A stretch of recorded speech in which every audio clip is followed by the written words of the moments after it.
Praise the Lord. Whole song is okay, but this part listen once.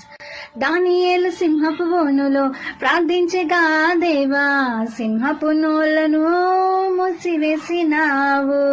నా కష్టకాలమందు నే ప్రార్థించగానే నన్ను విడిపించిన నా యేసయ్య, నా ప్రాణము నా సర్వము నీవే నా యేసయ్యా, యేసయ్యా, యేసయ్యా.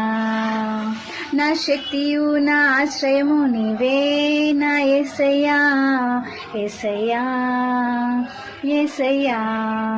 నీ నామములోనే నాకు స్వస్థత ఉన్నది, నీ త్యాగములోనే నాకు విడుదల ఉన్నది. నీ నామములోనే నాకు స్వస్థత ఉన్నది, నీ నామములోనే మాకు విడుదల ఉన్నది.